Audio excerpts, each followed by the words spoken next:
আমরা পেয়েছি সাবেক মন্ত্রী, আওয়ামী লীগের প্রেসিডিয়ামের সদস্য জুনায়েদ আহমেদ পলক। আপনাকে আমাদের অনুষ্ঠানে স্বাগত জানাই। আমাদের সাথে আরো থাকছেন ডক্টর মোহাম্মদ ইউনুস। ডক্টর মোহাম্মদ ইউনুস, আপনাকে আমাদের অনুষ্ঠানে স্বাগত জানাই। আমার একজন ভারতীয় সাংবাদিক বন্ধু আমাকে বলেছেন যে শেখ হাসিনার পার্লামেন্ট নাকি এখন কলকাতায়। শেখ হাসিনার ক্যাবিনেট সদস্যরা কি সত্যি এখন দিল্লিতে? বলো। আমাদের যদি কোনো ভুল হয়, অপরাধ হয়, তাহলে সেই ভুলের শাস্তি বা সংশোধনের সুযোগ আপনারা আমাদেরকে দিবেন, কিন্তু মাননীয় প্রধানমন্ত্রী জননেত্রী শেখ হাসিনাকে দয়া করে আপনারা ভুল বুঝবেন না।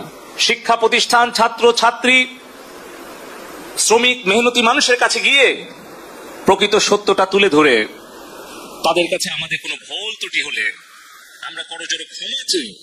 দেশের জন্য, দেশের শান্তি উন্নয়নের জন্য, নিরাপত্তার জন্য আমরা এই দূরত্ব দূর করার চেষ্টা করি। যদি আমাদের তরুণ তরুণীরা, আমাদের ছাত্রছাত্রী ভাই বোনেরা তারা যদি মনে করে যে এই দেশব্যাপী ইন্টারনেটের সেবা ব্যাহত হওয়ার জন্য কেউ দায়ী, তাহলে সে দায়ী আমি দায়িত্বপ্রাপ্ত ডাক এবং টেলিযোগাযোগ তথ্য প্রযুক্তি প্রতিমন্ত্রী হিসেবে সারা দেশব্যাপী ইন্টারনেট সেবা ব্যাহত হওয়ার জন্য এই দায় এবং দায়িত্ব আমার, এবং সেই দায়িত্ব সঠিকভাবে পালনে ব্যর্থ হওয়ার জন্য যদি কারো শাস্তি হয় সেটা হওয়া উচিত আমার। কিন্তু কেন দেশ বিদেশ থেকে মাননীয় প্রধানমন্ত্রীকে আক্রমণ করা হচ্ছে? কেন তার বিরুদ্ধে সমালোচনা করা হচ্ছে? কেন সারা বিশ্বের কাছে গিয়ে বাংলাদেশের ভাবমূর্তি নষ্ট করার জন্য নোবেল বিজয়ী অর্থনীতিবিদ ডক্টর ইউনুস চিঠি দিচ্ছে? আমাদের সামনে উদাহরণ আছে কিভাবে আফগানিস্তানে একটা দেশ দখল করে সেখানে একটা গণতান্ত্রিক সরকারকে উচ্ছেদ করে হামিদ কারজাই নামে একজন বিদেশ থেকে এনে সেখানে কিন্তু সরকারের দায়িত্ব জোর করে চাপিয়ে দিয়েছিল। 20 বছর পর সেই দেশটা ধ্বংস করে সেই দেশ থেকে তারা পালিয়ে গিয়েছিল। এই বাংলাদেশ নিয়ে আবারও ওই রকম হামিদ কারজাই মার্কা একটা সরকার বসানোর জন্য বাংলাদেশে কিছু মুখোশধারী স্বাধীনতা বিরোধী চক্রান্তকারী বিদেশের এজেন্ট তাদেরকে গুছিয়ে গুছিয়ে আপনারা দেখবেন যে তারা টেলিভিশনের সামনে এসে অনেক ভালো ভালো কথা, মিষ্টি মিষ্টি কথা বলছেন, কিন্তু তাদের পেছনের যে ষড়যন্ত্র সেটা হয়তো উদ্ঘাটন করতে আমাদের সময় লাগবে, সেটা হয়তো দেশের জনগণকে উপলব্ধি করতে সময় লাগবে, কিন্তু সেই সময়ের মধ্যে আমার সোনার বাংলাদেশের যে ক্ষতি হয়ে যাবে সেই ক্ষতি কিন্তু আমরা কোনোদিন কাটিয়ে উঠতে পারবো না। সে কারণেই বলতে চাই, আমাদের দেশের যে রাষ্ট্রীয় সম্পদ ক্ষতিগ্রস্ত হয়েছে, জননেত্রী শেখ হাসিনা বলেছেন যে এই দেশের সম্পদ জনগণের সম্পদ।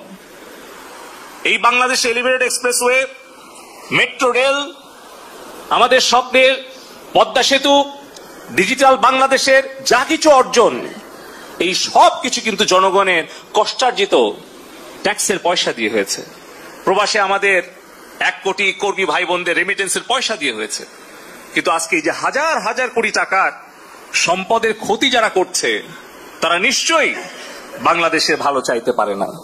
তারপরেও মাননীয় প্রধানমন্ত্রী জননেত্রী শেখ হাসিনা বলেছেন যে আমাদের দেশের সম্পদের ক্ষতি আমরা পূরণ করতে পারবো, কিন্তু আমাদের তরুণ প্রজন্মের হৃদয়ের যে ক্ষত সেটা কিন্তু আমরা পূরণ করতে অনেক হয়তো সময় লেগে যাবে।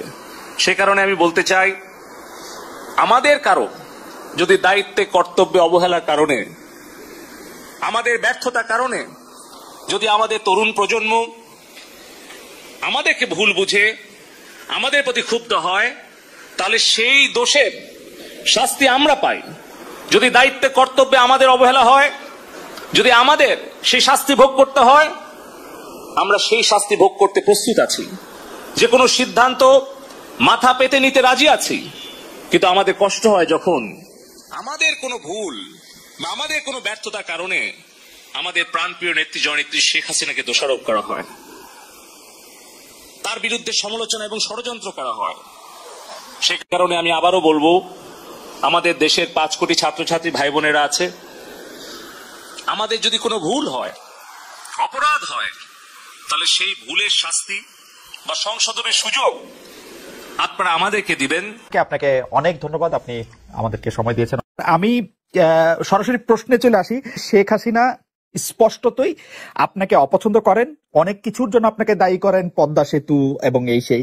এর কারণ কি বলে আপনি মনে করেন? আপনাকে কি তিনি তার প্রতিদ্বন্দ্বী মনে করেন, নাকি সত্যি তার কাছে এমন কোনো তথ্য রয়েছে যে আপনার বিশাল কোনো রাজনৈতিক অভিলাষ রয়েছে? আপনি কি রাজনৈতিক ভাবে তার প্রতিদ্বন্দ্বী হয়ে উঠছেন বলে তিনি আপনাকে অপছন্দ করছেন, না কি কারণে? আপনার কি মনে হয়? আমার মনে হয় উনি মনে করেন যে আমি দেশের সর্বোচ্চ ডাকু, সন্ত্রাসী, কিংবা আমি অপরাধী, আমি সেরা চোর, এই জাতীয় জিনিস মনে করেন। কাজে সেগুলো ব্যাখ্যা করেন উনি তার মুখে। উনি বলেন যে আমি সুদখোর, আমি ঘুষখোর, আমি সব এমন সব কটু শব্দ ব্যবহার করেন যাতে মনে হয় যে আমার সম্বন্ধে তার ধারণা খুবই খারাপ। কিন্তু এইটা তো এরকম ছিল না। আমরা দেখেছি যে 96 থেকে 2001 সাল পর্যন্ত নানাভাবে এই সরকারি বা আওয়ামী লীগ সরকারি আপনার সাথে, বা আপনি আওয়ামী লীগ সরকারের সাথে একসাথে কাজ করতে কোনো সমস্যা হয়নি। আপনি এইটার জায়গাটাকে একটু, ব্যাকগ্রাউন্ডটাকে আমাদের একটু বলা যাবে যে আপনার কাছে কি মনে হয় কেন এই শত্রুতার বা কেন এই অপছন্দের বিষয়টা একটু সৃষ্টি হলো বা তৈরি হলো? যেই হোক, এটা আমার তরফ থেকে হয়নি। আমি তাকে যথাযথ শ্রদ্ধা করে নিয়ে গেছিলাম আমাদের মাইক্রোক্রেডিট সামিটে ওয়াশিংটন ডিসিতে। আমাদের প্রধান অতিথি করে নিয়ে গেছি, সবাই সম্মান করেছে। কারণ এই মাইক্রোক্রেডিটটা তখন পৃথিবীর সামনে আসছে, বড় আকারে আসছে, এবং এটা বাংলাদেশের অবদান হিসেবে সবাই স্বীকৃতি দিচ্ছে। ওয়াশিংটনে দুনিয়ার সেরা যারা সবাই উপস্থিত ছিলেন, তার মধ্যে আমরা ওনাকে নিয়ে গেছিলাম এই জন্য যে বাংলাদেশের পক্ষ থেকে এই গৌরবটা যেন তিনি আমাদের পক্ষ হয়ে গ্রহণ করেন। উনিও রাজি হয়েছেন, উনিও গেছেন, করেছেন। কাজে এটা স্বাভাবিকভাবে এই সম্পর্ক থেকে যাওয়ার কথা ছিল, কিন্তু কি কারণে এটা ঘাটতি হতে আরম্ভ করলে বুঝতে পারলাম না। কিছুদিন পর থেকেই ওনার আচরণ এবং তার শব্দ পরিবর্তন হতে আরম্ভ করলো। এমন পরিবর্তন হলো এখন আমাকে চোট বদমাইশ ছাড়া আর কোনো বিষয়ে উনি মনে করেন বলে মনে হয় না আমার কাছে। আসলে এটা নিয়ে কথা বলাটা একটু বিব্রতকরই, কিন্তু কেউ কেউ এটা বলে থাকেন যে বিশেষ করে যে 2007 সালে যে 111 সরকার আমরা যাকে বলি, তাদের যে বিরাজনীতিকরণের একটি চেষ্টা, সেই চেষ্টার মধ্যে আপনার অংশগ্রহণ আছে কিনা। যদিও বারবার বলা হয় যে আপনি আসলে সেই ক্ষমতাটা দখল করতে চেয়েছিলেন, অথচ আমরা উল্টা শুনেছি, আপনার মুখেও শুনেছি, যারা ওই সময় কুশলভ ছিলেন তাদের মুখেও শুনেছি যে আপনাকে আসলে অফার করা হলো, আপনি সেটি ফিরিয়ে দিয়েছিলেন। কিন্তু কেউ কেউ আবার বলে থাকেন আপনি একটা লম্বা সময়ের জন্য চেয়েছিলেন। এইটি কি একটা কোনো কারণ হতে পারে? এই ব্যাপারটিকে আমাদের দর্শকদের জন্য মানে বা ইয়েদের জন্য একটু আপনি পরিষ্কার করবেন যে আপনি আসলে রাষ্ট্রের সর্বোচ্চ ক্ষমতায় বা রাজনীতির জায়গায়, দেশ পরিচালনায়, সেগুলিতে আপনি আসলে আসতে চেয়েছিলেন কিনা, চান কিনা? যদি চাইতাম খালেদ, যদি চাইতাম, তখন যখন মিলিটারি আমার বাসায় এসে বসে রইলো সারা রাত আমাকে রাজি করানোর জন্য, আমি তো লিখে নিতাম। রাজি করানোর জন্য বসে থাকতে হবে কেন? আমি যদি ক্ষমতায় চাইতাম বলে আজ চলেন চলেন, কি করতে, কি কোন জামাটা পড়তে হবে দেখিয়ে দেন, এখনই যাচ্ছি। আমি তো সেটা করিনি। তাদের সঙ্গে তর্ক করেছি, সারা রাত ধরে তর্ক করেছে যে না ভাই আমাকে দিয়েন না, আমি এই কাজের উপযুক্ত না, আপনারা অন্য লক্ষ্য যান। তারা আমার উপরে মন ঠিক করে ফেলেছে আমাকে নিতে হবে। আমি বারে বারে বলতেছি তাদেরকে, তারা নিরাশ হয়ে ফিরে গেল, বললো যে সকালবেলা আবার আসবো, সকালবেলায় আসলে তখন আপনি আমাদেরকে বলেন যে রাজি আছেন। আমি বললাম না, সকালবেলা আসলে একই কথা পাবেন, কারণ আমি তো এটা এমন কিছু না যে মনের মধ্যে সন্দেহ রেখে, দ্বন্দ্ব রেখে আপনাদেরকে বলছি, অত্যন্ত পরিষ্কার ভাবে আপনাদের কাছে বলছি।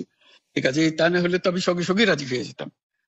কে ছাড়ে যাও আপনাকে দেশের পুরো সরকারের প্রধান হবার জন্য আহ্বান জানাচ্ছে, বাংলাদেশে এরকম কয়জন মানুষ আছে বলে যে আমি এই দায়িত্ব গ্রহণ করব না? আমি তো করলাম সেটা। এখন আমার নামে বলা হচ্ছে 10 বছর চেয়ে, আমি বছর নিয়ে প্রশ্নই উঠে না। প্রশ্ন হচ্ছে আগামীকাল সকালবেলা আপনি শপথ গ্রহণ করবেন, এই কথা। আমি বলছি না, করবো না। তারপরে এরপরে তো কয় বছর, কয় কাণ্ড। আমি 10 বছর দিয়ে কি করবোটা কি? আমি 10 বছর দিয়ে, আমি তো বলছি আমি এই কাজের জন্য নই। দেশে আমার দেশ পরিচালনা করা আমার দায়িত্ব না, আমার কাজ না। আমি জানি না এটা কিভাবে করতে হয়, আমি যেটা জানি সেটা করি। Make sense. আপনার মেয়ে মনিকা ইউনুস সম্প্রতি একটি সাক্ষাৎকার দিয়েছেন সিএনএন-এ। সেখানে আমি তাকে একটু যদি অনুবাদ করি তাহলে সেরকম পড়তে পারবো যে আমি তাকে উদ্ধৃত করছি যে কোনো এক সময় প্রধানমন্ত্রী শেখ হাসিনা ও ডক্টর ইউনুস একসঙ্গে কাজ করেছেন। আমি আশা করি সেই সময়টা আবার ফিরে আসুক, শুধু গ্রামীণ কিংবা সংশ্লিষ্ট সব প্রতিষ্ঠানগুলোর ভালোর জন্যই নয়। যদি তারা আবারও একসঙ্গে কাজ করেন তাহলে সেটা চমৎকার হবে।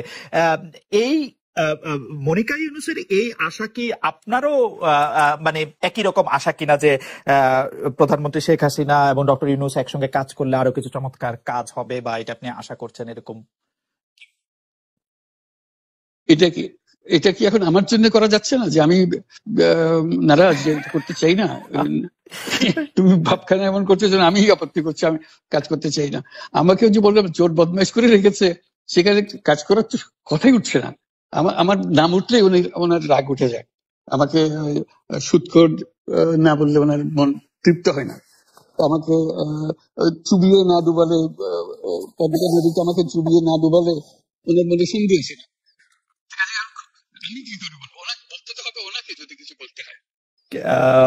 পদ্মা নদীর কথাটা যখন উঠলোই, পদ্মা ব্রিজ সম্পর্কে যে কথাটা সরকারের উচ্চ মহল থেকে এটা বলা হয় যে আপনি আপনার ক্ষমতা ব্যবহার করে বা আপনার পরিচিতি ব্যবহার করে বা আপনার যে একটা সাংঘাতিক রকমের গ্রহণযোগ্যতা সারা দুনিয়াতে আছে, যেটি আসলে ওয়ার্ল্ড ব্যাংক সহ অন্য জায়গায় আছে, সেটি দিয়ে আসলে আপনি পদ্মা সেতুটা বাংলাদেশ যাতে ঋণ না পায় সেটির জন্য আপনি চেষ্টা করেছেন। এই ব্যাপারটা নিয়ে কি আপনি একটু কিছু বলবেন, যে এটা আপনার বিরুদ্ধে একটা অভিযোগ? কি বলবো, এটা বলো, এটা হাস্যকর একটা কথা মুখ থেকে বলে ফেললো চোর ডাকাতের মতো, এটাও আরেকটা বলে ফেললো, এটাই সত্য হয়ে গেল।